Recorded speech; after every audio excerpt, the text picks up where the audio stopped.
बोल पुरुषोत्तम भगवान ने की जय। पुरुषोत्तम मास कथा का 22वां अध्याय। श्री वाल्मीकि जी द्वारध्वज को उसके कई जन्मों की कथा सुना रहे हैं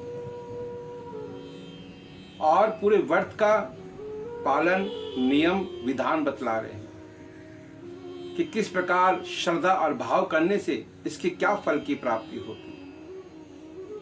द्वारध्वज हाथ जोड़कर विनती कहा कि भगवान, हे महर्षि, इसमें क्या क्या नियमों का पालन करना चाहिए है और क्या क्या नियमों का पालन नहीं करना चाहिए, विस्तार से मुझे बताओ। तब श्री वाल्मीकि जी बोलते हैं कि हे राजन, इस पुरुषोत्तम मास में व्रत और तप पूजा से नियम से क्या क्या ग्रहण करने चाहिए मैं आपको बतलाता हूँ। इसमें गेहूं, चावल, मिश्री, मूंग, जौ, तिल, बथुआ, अदरक, कंद मूल फल, ककड़ी, केला, सेंधा नमक, दही, मक्खन, दूध, आम, अरहर, जीरा, सौंठ, आंवला, ईख, आखी, इन चीजों का उपवास करना चाहिए। इन सारे पदार्थों को ग्रहण करना चाहिए। ये सारे पदार्थ पुरुषोत्तम मास में अमृत तुल्य कहा गया है। इससे शरीर में तामसी प्रवृत्ति नहीं होती और ये सारे पदार्थ शरीर को सम रखकर भगवान की तरफ भजन में ध्यान लगाने में सहायता करते हैं। तामसी भोजन कभी भी पुरुषोत्तम मास में नहीं करना चाहिए। क्या कि पराये का अन्न, यानी किसी भी द्वारा कहीं से भोजन आ जाए, घर हो, परिवार हो, रिश्तेदारी हो, कहीं का भोजन नहीं करना चाहिए। इस पुरुषोत्तम मास में भोग विलास नहीं करना चाहिए। इस पुरुषोत्तम मास के अंदर देवता, गुरु, ब्राह्मण, ऋषि आदियों की निंदा नहीं करनी चाहिए। अपने मुख से किसी की बुराई नहीं करनी चाहिए, क्योंकि पुरुषोत्तम मास के अंदर भगवान नारायण का हम जप तप पूजा पाठ कर रहे हैं। अपनी वाणी से बोलकर हम पाप के भागी हो जाते हैं। पुरुषोत्तम मास के अंदर किसी पराये का अन्न, नींबू, मसूर की दाल, मांस आदि का कभी भी दूषित अन्न ग्रहण नहीं करना चाहिए। ये सब मांस तुल्य कहा गया है। इनसे हमेशा दूर और वर्जित बनाए रखना चाहिए।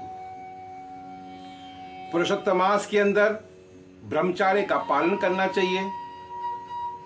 एक समय हो सके तो भोजन करना चाहिए और भोजन भी चौथे पहर के अंदर, यानी शाम के समय। पुरुषोत्तम मास के अंदर हम जो भी भोजन करें वो पत्तल के ऊपर रख के करना चाहिए और पुरुषोत्तम मास के अंदर यानी पृथ्वी माता, धरती माता पे शयन करना चाहिए। पुरुषोत्तम मास के अंदर प्याज, लहसुन, गाजर, मूली, नारियल, घिया, परमल, बैंगन आदि नहीं खाना चाहिए। इसके खाने से दोष लगता है और शरीर में तामसी प्रवृत्ति आ जाती है।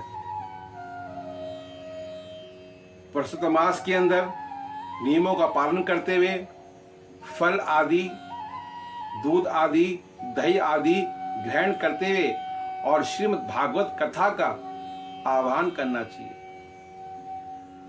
भगवान श्री कृष्ण के श्लोकों को पढ़ना चाहिए। श्री पुरुषोत्तम मास के दिन भगवान श्री विष्णु सहस्त्रावली का पाठ करना चाहिए। ये वैकुंठ की प्राप्ति की तरफ ले जाता है।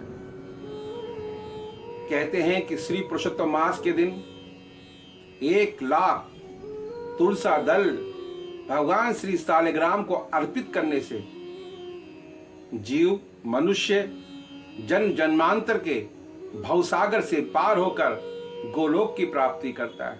फिर जीव को अनेकों अनेकों योनियों में नहीं आना पड़ता।